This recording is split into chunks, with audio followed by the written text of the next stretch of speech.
Bonjour, aujourd'hui sortons d'en permettre car on va suivre la voie de Hikariman. Il va y avoir de l'électricité dans l'air.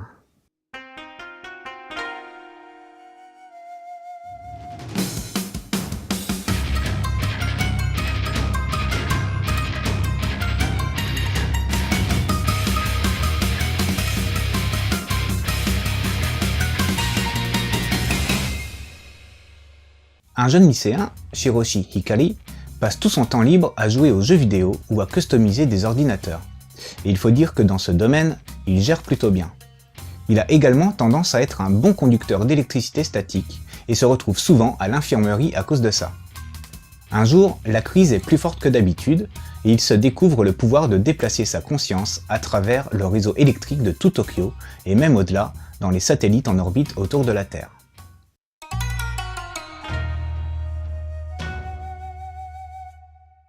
Le trait de Yamamoto Hideo reste relativement simple, mais n'en est pas moins d'excellente qualité. Et l'ensemble est plutôt joli. Son travail sur les ombrages est superbe et j'ai trouvé son idée pour représenter le corps électrique de Hikari plutôt intelligente et bien amenée, rendant presque crédible qu'un tel phénomène se produise. Enfin bon, on adhère à l'idée quoi, et c'est le but recherché. La mise en case reste assez simple. Pas de débordement dans tous les sens, on n'en prend pas vraiment plein les yeux, mais cela est compensé par un travail sur les traits de vitesse et de perspective lors des scènes d'action superbement maîtrisées. Il met ce qu'il faut où il faut et quand il faut, pas besoin d'en faire trop.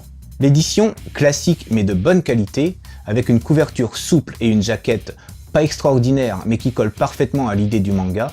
Enfin, les premières pages sont imprimées sur un papier glacé avec un gris argenté qui accentue les côtés lumière et électrique, histoire d'être directement plongé dans le bain, comme dirait Clo-Clo.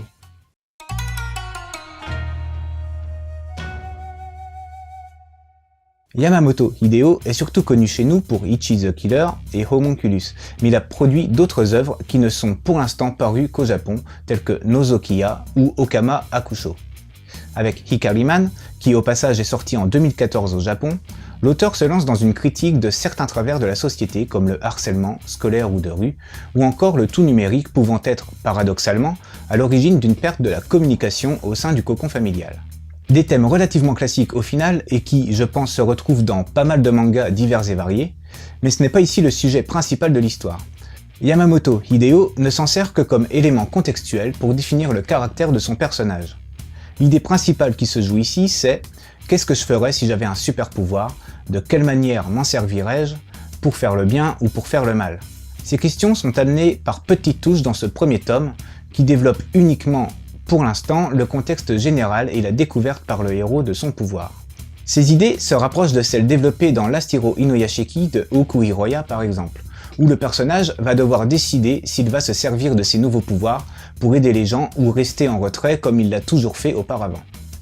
Le petit plus sympa, c'est le clin d'œil, du moins je l'ai pris comme ça, à la technique de coup de pied utilisée par le héros et que l'on retrouve dans un autre manga de l'auteur, à savoir Ichi the Killer. Alors peut-être Yamamoto Hideo a-t-il un rapport particulier avec cette technique de combat, je ne sais pas, mais voilà, j'ai trouvé ça plutôt sympa de la retrouver ici. Pour résumer, Hikariman promet du bon et on attend de pied ferme le tome 2 pour voir ce qu'il en sera. En complément à cette lecture, je te conseille de lire, tout d'abord Ichi the Killer du même auteur, l'histoire bien barrée d'un tueur à gages dans l'univers des Yakuza. Attention, c'est réservé à un public averti. Ensuite, jette un œil à Last Hero Inuyashiki de Oku Hiroya. Un papy, avant l'heure, malmené par sa propre famille, se retrouve avec un super corps mécanique et va devoir s'en servir pour protéger l'humanité. En plus du manga Ichi the Killer, il y a le film, réalisé par Miike Takashi. C'est gore, un peu, c'est foutraque, c'est génial. Voilà, c'était Joyson, j'espère que cette petite chronique t'a donné envie de lire Hikariman. Je te dis à bientôt et continue de suivre la voie du manga.